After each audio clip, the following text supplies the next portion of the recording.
Hey Ben, that's a nice shirt you're wearing today.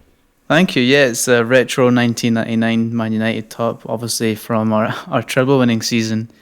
For those of you that don't know, me and James are sat on a Discord call today so we can actually see each other. And I have to say, I really like the glasses you're wearing today, James. Ben, what are you talking about? I'm not wearing any glasses. Anyways, welcome back to the Football Draft podcast. My name is James. As usual, we are going to cover the Premier League and football across Europe, and I'm joined here with Ben. Hey, James, you haven't been replying to my texts this week. Like, what's been going on? Yeah, man, sorry, I've been really busy this week, and actually I've not been able to watch any of the matches. I have, however, been able to collect some feedback on our first episode, and people seem to have really enjoyed our audio quality. The hosts, not so much. I'm only kidding. Well, you've certainly missed out on some big matches over the weekend, with arguably the biggest game of the season so far, which was Liverpool Man City, and City coming out 4-1 winners at Anfield. What were your reactions to the result of that game? Well, it was really interesting to see Karius again, wasn't it? I think you're mistaken. It wasn't quite Karius, but... Oh, sorry, it's because I didn't watch the game. I wasn't sure. I mean, who was in goal again? It was Alisson, but with his performance, you wouldn't have thought it was him, wouldn't you? I mean, I didn't watch it, but I did see some highlights, and from what it seemed like, it was an even game up until, what was it, the 75th minute, and it all just went downhill from there. It was even the fact that, he made the first mistake, but then you would have thought, nah, surely he's not going to do it again. But he made the same mistake twice, and it really did cost Liverpool the 3 points. Well, football's a lot about momentum, though, isn't it? Like, once you make the first mistake, mentally, it's really hard for the player to get back into, like, game mode. Like, they're all, like, once they make the first mistake, they're always thinking of, oh, I should have done that better, I should have done this better. They start to dwell on it, and they make more mistakes. He did seem, as soon as the first mistake happened, he just never seemed to be confident. And when the second, third, and fourth goals went in, you could just see by like the way he was looking, you were like, he is really not in this game at all. But you have to say that this was probably the biggest game, not just for City, but for Liverpool as well, to really make sure they can challenge to reclaim the title. But you have to say this is a big blow. First and foremost, Ben, as a United fan, and with the title race in mind, who did you want to win? I actually wanted Liverpool to win, even though they might have been catching up behind us. I just needed City to drop points because I cannot stand City. Okay, I just do not want them to win the league. I've seen them win the league 2 times in the last 3 years. I can't let it happen again. So to see them drop points would have been perfect. Well, what's it now? A 5-point gap between first and second? Yeah, and and Man City have a game in hand, so they can pull even 8 points ahead, and I think that's a big gap. So, back to the game. You did watch it, right? Yeah, I watched it, yeah. Full game. How was it? Man City definitely started the better team. Under Pep, they always know how to control possession. They can keep the ball away. They can build attacks with like little tiki-taka football, as you would call it, from his Barca days, but you can still do that at City as well. And Liverpool they seemed a bit flat. They didn't seem to have that urgency to win the game. But you would have thought with this game, this is like, they should have seen that as, this is our chance. We can go back and win the title. We can show City that we're still there. We're still one of the best teams in England. But City just seemed to be on another level to them. That even when Salah scored the equalising penalty, they didn't even seem like they wanted to go win the game. They seemed to be content with being at 1-1 with them. It was a bit disappointing. Was it even a penalty? I saw a clip of that actually. Was it Ruben Diaz tugging on Salah's shirt? Very soft, I must say. Very. This is what I hate though. Like, to me, he hardly touched him. He just kind of brushed his arm a little bit, and then if you just see the way that Salah goes down, he like throws himself to the floor, and I just don't like players that do that. Obviously, you can argue that players like Bruno Fernandes can go down easily, but I just don't like to see it because he still had the ball. He could have just taken a shot on, but he just went down knowing that he would have won a penalty with the rules this season that they give. So it was a bit ridiculous, to be honest. It was roughly the same position as David Luiz's penalty, right? Was it? Yeah, it was in the same position, and it seemed to be last man as well. But so he didn't get a red card for it, but apparently, okay, Okay, whatever. I'll forget about it. No hard feelings. But you have to say, City do get away with everything nowadays. Speaking of the game, who were the standout performers, and who do you think really stood out in the game? Based on what I saw and on social media, Phil Foden seemed to have a really good game. Did he chip in with an assist or two, and he also got a goal in the end? Yeah, this seemed to be the game for me that I actually saw Phil Foden for what the hype's about him. Previously, I've seen people say that he's one of the best youngsters in the league, but I haven't agreed with that. I always thought that he wasn't up there, but the game against Liverpool, he definitely made a name for himself, and he was probably man of the match for me. Well, it's interesting to start Phil Foden in this kind of game. I mean, who was in the midfield for City? It was Rodri, Gundogan, and then Foden. I think was just like further ahead in like De Bruyne's position. So where's Bernardo Silva? I think he was on the right actually. I think he did play on the wing this game. He can play in the centre, but he played on the wing at this game. Okay, and of course Liverpool's still missing out on their key centre backs. And to be fair, to be able to compete with Man City for 70 minutes without any of your key centre backs is nothing short of a good performance, surely. Yeah, definitely. People can argue that defensive midfielders should always make good centre backs, but even just moving back that extra 10-15 yards and being in the back line, it can be intimidating, I think, because I've seen even Matic play centre back at Man United, and there's times where I'm like, you don't look comfortable there. It's just not the same as playing in the middle. So for Jordan Henderson and Fabinho to step up and really be able to solidify that defence without their Van Dijks and their Joe Gomez and their Matips, I think it is impressive to say that they can still step up when they're missing their top centre-backs.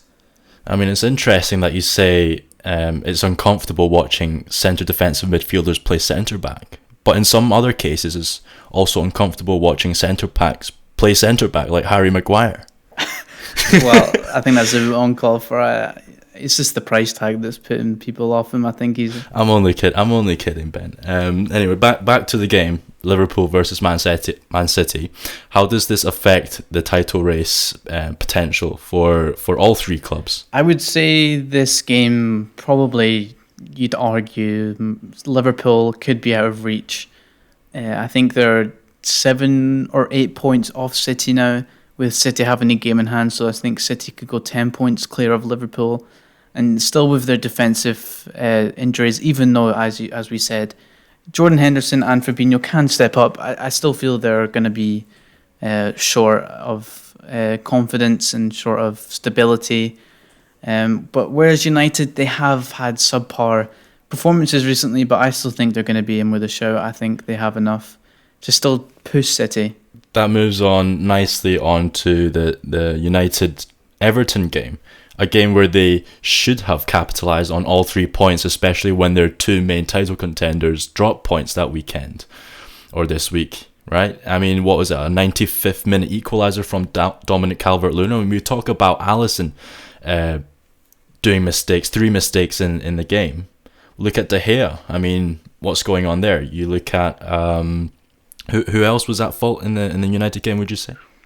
I would say Maguire, and then even Tuan Zebi. He came on for the last 5 minutes, and he actually gave away the free kick to set up that Calvert-Lewin equaliser. Sorry, so it was annoying to see defensive errors cost us the game. It actually links well to a Sir Alex Ferguson quote from back when he was Man United manager. He said, "Attack wins you games, but defence wins you titles." And in that game, the attack of Man United were on fire. I think they were playing really well, but then it's the defence that let them down and cost us points that could cost us at the end of the season of the title. I must say, really good goal from Bruno Fernandes. I mean, even coming from a rival, you must admit. Yeah, definitely. I remember talking last time how we were talking about Bruno not performing in big games. Or hold on a second, Ben. We were talking about the top 6, and now you're pulling out a game against Everton. So no, he's not proved a point. Is Everton not a top 6 team now? They've got Carlo Ancelotti. They're moving ahead. Since when have they become? Since when have they become a top 6 team? Let me have it. Bruno needs to have a good performance against a top six side. Let him have this one, please. It was a good goal. Okay, it was a good goal, but the top six topic is not in discussion. I'm sorry. Okay, I'll agree with that. But you still have to say that the goal in any game, no matter who they're playing against, is a top class goal. Um, would you say the keeper could do better? I've seen a couple of people argue that the keeper maybe should have stayed closer to his line, or should have dived earlier, or whatever. I think it's one of those goals where if you have not played football enough in real life, then you might be like, oh, the keeper should have saved that. But if you have been a goalkeeper yourself or watched enough football, you'll understand that the way the ball, the way Bruno hits the ball and the way it dips, it's a really hard shot to save, in my opinion. Yeah, because when you look at it from just the replays, it looks like it doesn't go as far into the corner, and it doesn't seem to go away from the keeper enough. But I think, like you said, it is just the way it dips, and it's almost like it's going over or hitting the bar until the very last second. It just dips right under. So those types of shots for any keeper, they're horrible ones because you feel like you have no chance of saving those. So Dominic Calvert-Lewin scoring the equaliser, I actually rate him. I rate him highly. I would love for a player like Dominic Calvert-Lewin to play for Arsenal, but we have spoken previously off the podcast that you don't really like Calvert-Lewin, do you?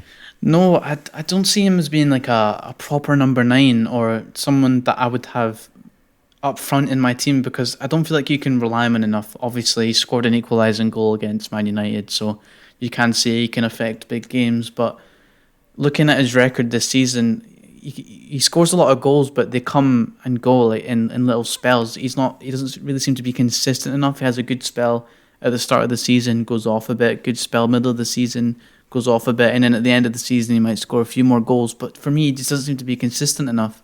Well, he's not one of those.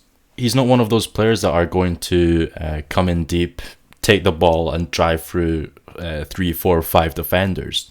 He's more like one of those players that can win your aerial duels, score headers. He's relatively fast, I would say, and he's very clinical. From what I've seen, Carlo Ancelotti has worked with him a lot, and Duncan Ferguson, who's there as a coach, he also used to be a striker at Everton, and they seem to have just told him, always get in the box, always get into that 6-yard area when there's crosses coming in, just always be ready in and around the goal.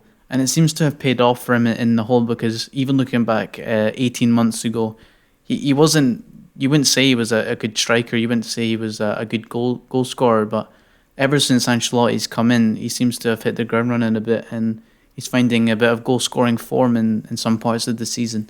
No, I totally agree, but I think if anything, that just shows his potential even more, because he's not always been scoring 15, 20 goals a season, but you can see as he's getting older, as he's playing under new managers, he's improving. So I think if a top team, a top 6 club doesn't pick him up soon, you could be looking at a very high price tag. You know, being English again, you got the English tax. You could be looking at like 70 million, like Grealish, who's at Aston Villa. You know, clubs are going to struggle to pay for him. Yeah, but would you say he would be a replacement for, say, Lacazette at Arsenal? Would you say he's a starter? Or what's your feelings? Because you say you'd love to have him at Arsenal. Where would you see him at Arsenal? Would you see him as a consistent starter in the team? I would think so. If Lacazette, who's out of contract, I think this summer, and Arsenal decided to bring Dominic Calvert-Lewin in, I'll be more than happy to see him take the number 9 shirt. I think he's ready for that jump. Yeah, I can agree with that. I don't actually rate Lacazette that much, so I do feel like he would go in and he would make a big difference to the team. Because I think sometimes Arsenal are a team that, even against Villa the other day, they were defensively okay. Obviously, they conceded an early goal, but ever since then, they seem to dominate the ball, but they just couldn't find the goal. And I feel like someone like Dominic Calvert-Lewin, if you could get him in at Arsenal, he would be that person to get in that box and just be in and around the goal constantly the whole game, and he could get you a goal against teams like Villa in these games where you concede an early goal, but then you dominate the ball the rest of the game. I think he would be a good player to have when you definitely need a goal. No, absolutely. I mean, you mentioned the Villa game there. I mean, what's going on here at Arsenal? Honestly, what's going on? It's like we're about to have another meltdown coming up. We're going to have people flying, not Wenger out, but Arteta out banners over the stadium, like a few years ago. It does seem funny because you seem to hit good form at some points. You always pick up points against teams where you'd think coming into the game Arsenal wouldn't have a chance, but then they pick up points. But then you go play these games where you think, right, Arsenal should be winning this. Like, obviously, Villa have had a good season so far with Grealish and such, but they just seem to be a weird team at the moment. Like, they'll perform one week and then just not perform the next. Do you know what? Can you put your head around the issues around Arsenal at the moment? It's so frustrating to be an Arsenal fan and try and watch them week in, week out. But I must say the refereeing decisions certainly do not help. I mean, you look at... Did you see that clip of Emiliano Martinez on Alexandre Lacazette? Yeah, I did. That was it was horrendous. It was a definite penalty. Emi Martinez was hardly even looking at the ball. He just had a hold of Lacazette's shirt and just pulled him down to the ground with him. And I think that's ridiculous because that's absolutely ridiculous how that escaped the VAR team. I know that all Lacazette was doing there was just marking the keeper as normally players do at corners. They just mark the keeper, put him under a little bit of pressure, but obviously not causing a foul. But then for the keeper to just grab hold of him and pull him to the floor, an ex-Arsenal keeper as well, it does seem a bit funny for him to just pull an Arsenal player to the ground but then get away with it without it going to VAR. It seems ridiculous with how VAR has been working this season. It seemed to work better last season, in my opinion. So I don't know what's going on with the officials this year. Well, they say VAR is there to decide to eliminate any obvious and clear refereeing decisions, right? Well, the foul was given against Lacazette. The free kick was actually given to Villa in that scenario. Are you aware? I wasn't aware of that. I just thought the ball kept going and it was still just in play. No. Emi Martinez got the free kick for that because they thought Lacazette was the one pushing Emiliano Martinez. Now, I don't want to say that the officials are targeting Arsenal, but considering what happened with the David Luiz red card and then something like that where it should be a clear penalty and it ends up being a foul on the keeper, it does seem like the officials have something against Arsenal almost because no other clubs had the unfortunate decisions against them like Arsenal. Well, yeah, that David Luiz challenge that you just touched upon there did not get overturned, as we found out last week. But two decisions did get overturned, which were your Bednarek's red card, and what was the other one? It was Thomas Souček the other day against Fulham. His elbow, right? Yeah, it wasn't a red card. I don't think any of the three were. So to see two of them get overturned, but then the David Luiz one not, I don't know what they're trying to prove with this. Like, because they're talking about trying to be consistent now with VAR, making sure they cut out anything exactly like the David Luiz red card. But then for it to still stand while the other two don't, it just seems a bit stupid to me. Like, I don't know what they're thinking about at the moment. So it seems to be around Mike Dean mostly, though. Have you seen what's happened about Mike Dean over the last week? Well, he's taking a day off, so to speak, for his next Premier League match, isn't he? Because he's been receiving a lot of messages from fans. Yeah, he's been receiving a lot of, it's even death threats as far as that over his decisions the last few games where he sent off Bednarek and then he sent off Thomas Souček. Obviously both of those overturned, so you could then blame, well, the referee, what's he doing given a red card? But do you not think it's a bit harsh for anyone in football or anything like that just to receive death threats over decisions they make in games or instances in games where you think they should have done better? Do you not think it's a bit harsh and a bit too far for them to then get death threats? I mean, absolutely. No one in any profession, no matter how badly they do their job, should receive any death threats or any form of that manner.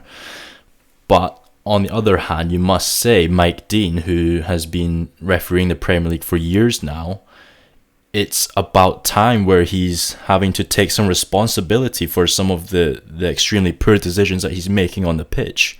I mean, these two red cards that have been overturned recently are just a minority of the decisions that he's I would say, made wrongly in the past few years. Yeah, I would definitely agree with that. You could say that VAR, for all its faults and looking back at games, it has put a shed on the light of the facts that Mike Dean has been making a lot of poor decisions over the years, but I feel like now it's finally the time where he is made responsible for these poor decisions, and I think it's a way of just letting him know. Also, the death threats are too far, of course, but at least it's a way of, I don't know, letting him know that the decisions he's making are wrong, and the fact that two of them happened in 1 week, I feel like from now on he will come across differently in games, and I think he'll be a lot more not cautious but less rash in his decisions in the games, I think. Yeah, so I guess what I'm trying to say is, obviously death threats, no one should be getting death threats, but I really hope that doesn't take away the spotlight on the whole referee team and what they've and the decisions that they've been making over the last few years. And it really has to be corrected here, from the referees, the assistant refs, the VAR team, everything. The whole team needs a reshuffle, in my opinion. Yeah, but would you not say that it's hard to referee these games now, especially with VAR, because it feels like every decision they make does get questioned? And obviously Mike Dean's been in the spotlight over his poor decisions the last week or so. But do you not think that it can be difficult nowadays to be a referee or an official, because everything you do, they can get criticised for it, and they can question it because of VAR. They think that they're not taking it as seriously, or they're being too cautious, or they're just making decisions that they shouldn't be making because of VAR. Well, that's why people are trying to get the refs to consider doing this mic thing, where I think in like, what was it? What other sports do rugby do it, right? Where they get the refs like mic'd up. Yeah. So then you can hear it from home and such. So like you can actually hear what the ref's saying throughout the whole game, like on TV and stuff. Yeah, exactly. If they had that with Mike Dean, if they had that with the VAR team, even if they so-called made the wrong decision, at least the viewers can understand how they got to that conclusion and perhaps understand it better. Yeah, because I think now people are just trying so hard to be professional lip readers to try and see what they're saying and try to see what their decision making is. So I feel like doing something like that would definitely help with the viewers, especially because I think it would stop these ridiculous death threats that they're throwing out, because they could then actually understand, actually looking at what he's seen and looking at what the VAR team have been saying to him, that the decision he's made is probably the best he can make. So right now it just makes it like he's making the completely wrong decision and he's gone against what he should be doing. So I think with the mic thing, it would definitely help with getting the right decisions and help the viewers understand more of what refereeing's about, I think. Yeah, I mean, but let's be honest, they're not doing it because, I don't want to call them the cheats or anything, but the chances are they don't know, they don't have a clue of what they're doing either. So if they're mic'd up, if anything, that's just going to expose them even further, not help them. I mean, have you seen the clips where their voices do get picked up by the cameras? It's like they're linesmen speaking to like the ref, and they're trying to decide who's getting the penalty, and they're like, "Oh well, I didn't see it. Did you see it? No, I didn't see it. Did you see it? All right, we'll just give a goal kick." I have actually seen a clip of do you know the referee John Moss? Right. I think we're talking about the same one here. Actually, it's like if you touched it, then it's offside or it's a penalty or something. Yeah, I think it was Tottenham against Liverpool, and I think he was speaking to linesman, and John Moss, you could actually hear him say, "I don't actually know if it's a penalty," and then 30 seconds later proceeds to give a penalty. Yeah. So it does seem like really funny to hear that, like, you could actually hear him say. He probably wouldn't have thought that anyone could have heard him say it. Well, now imagine that, but with a VAR team and still messing it up. That's what's happening. Football, it's ridiculous. Just nowadays, it's so hard because VAR, I feel like, in some ways has ruined the game, but some ways has helped the game. Stuff like offsides and like decisions on goals, for example, they've helped a lot. But in terms of penalties, red cards, I mean, for even offsides, even VAR can be really weird about offsides because they're looking at like literally a millimeter in difference, and it's like what can you do with a millimeter? Like, what advantage is the attacker getting with a millimeter? But as I was saying, like there are parts of the game where it has helped, but there's obviously lots of the game which have been exposed that it's not helping at all. Like, I don't know what they can do moving forward from now. Okay, I think that's enough on refs for today. I wish Mike Dean and his family all the best, but I do hope the referee situation develops better in the future. Now let's touch on Chelsea's situation here. They seem to be doing okay with Thomas Tuchel in charge. He's made a very good start, and it surprised me because I was obviously questioning last week. First of all, the sacking of Lampard, and then even questioning the appointment of Tuchel because I thought he wasn't a high profile manager or what you could call them nowadays.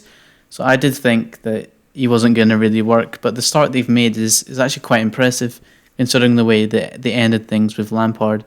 They're obviously playing a new system. Have you seen the new system they're playing just now? No, I've not. Are they playing with a new formation? Yeah, so previously with Lampard, they were set up in a 4-3-3 with one holding midfielder and then like two number 8s, or if you want to call them. But now, as soon as Tuchel came in, or Tuchel, he set them up in a 3-4-3 with two wing backs, and then it's almost like a false 9 forward 3 kind of thing. So they're all just kind of interchanging and stuff. But it seems to be working really well, and I think this is a formation where he's going to try to get the best out of the likes of Havertz and Werner, because they're probably the two players at the moment he'll be working on getting the best out of. Well, who's playing the wing backs? Is he going to bring back Marcus Alonso? He played him the other day actually against Burnley, and he actually scored a really good goal. And people tried to say he was probably the best finisher at Chelsea at the moment. That boy should have been a striker, not a wing back. Yeah, you have to say, looking back at some of the goals he scored, and even under Antonio Conte, especially, he was scoring some really good free kicks. So he's been brought back in the fold, and they've even been playing Hudson-Odoi at wing back as well. Well, I read a tweet actually. It was like the coach who trained Marcus Alonso should get jailed for ruining possibly a generational striker. It is crazy for someone to be in like a left wing back role to be that good at finishing. You can't imagine someone like Luke Shaw just running up the wing and then just banging it in from 30 yards out, but Marcus Alonso can do that.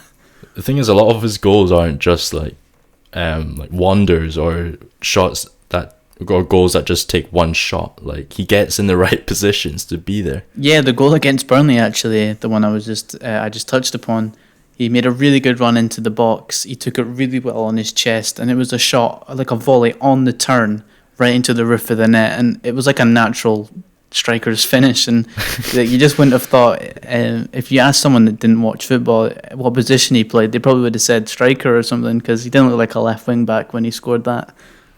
Yeah, did Timo Werner get on the score sheet by any chance? No, he's not scored yet, actually, under Thomas Tuchel.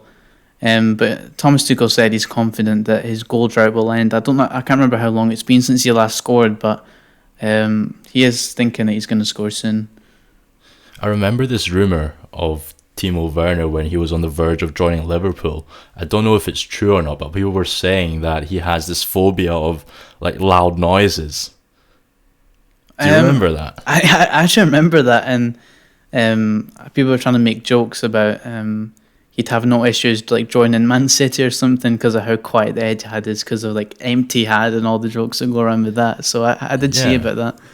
Exactly. Well, so if he wasn't scoring when there were crowds here, well, now he's not scoring when there isn't crowds. So I guess that rumour's been demithed. Yeah, he seems to be afraid to score in both instances, with fans and without fans. So I don't know what's happened here. So is it not? It's not a phobia of crowds. It's just a phobia of. I don't know. Of goals. Yeah.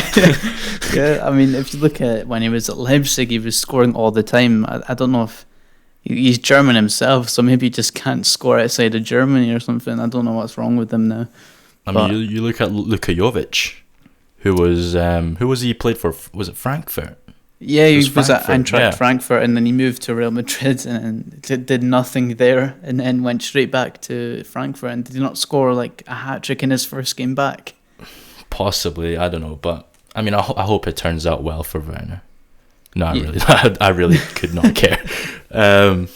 But I do see Thomas Tuchel carrying on this momentum, don't you think? I mean, they're in a shot for a top 4 now. Certainly.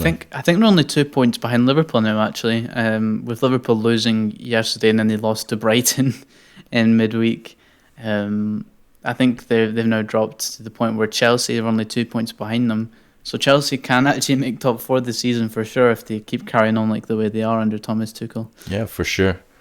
Yeah, so looking ahead here, I've got the Man City's next 3 games, as will be important for obviously the top 4 race and the title race. So the next 3 games, they've got Spurs coming up at the weekend, then they've got Everton in the week, and then the weekend after that they're playing Arsenal. How do you see those games panning out? Well, I'll go through them one by one. I think City will get 3 points against Tottenham. I think they'll get 3 points against Everton. Maybe a little bit biased, but I think Arsenal can pull off a 3-0 win against City. What do you think? Nah, you gotta be joking, right? Ben, you know me too well. All right. I to be fair, I do think we stand a chance, though. We've not got a bad record against City over the last year. I'll go for a draw with that one. City to draw against Arsenal. What do you think of those 3 matches then? I think the game against Spurs will be the one where I think they'll drop points out of those 3. Mourinho's system at Spurs and the way they've been playing, Paul Merson especially, has been saying they're probably the worst team to watch in the league because of how boring they play. But I think they'll be able to shut out City with Mourinho being the top level manager he is.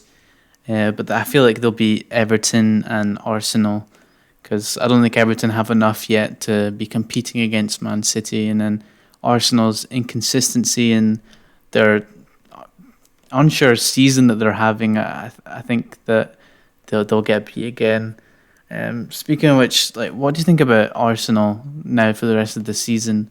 Their top 4 chances are very unlikely. It would be quite something if they managed to make top 4 from now. So what do you think about them maybe focusing on the Europa League more or something like that? I mean, there's a chance for the top 6, but top 4 chances, in my opinion, is certainly gone.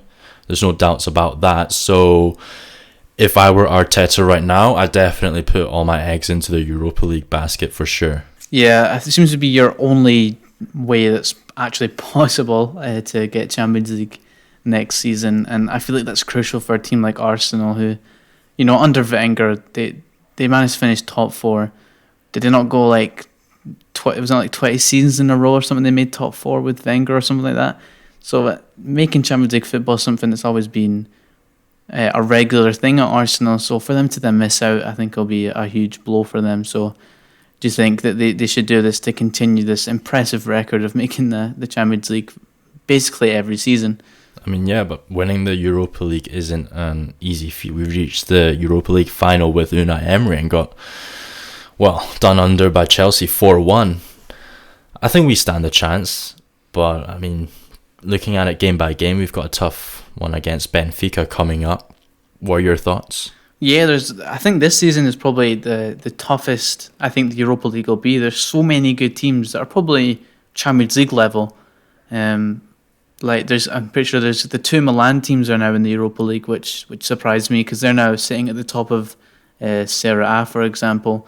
And there's other teams like Real Sociedad, like you said, Benfica. Like, these are teams that I would normally think they should be in the Champions League. So I think this season will be tough. So obviously Arsenal will need to take every game, basically treat it like a final almost, because the level of competition this year is probably the best I've seen in the Europa League.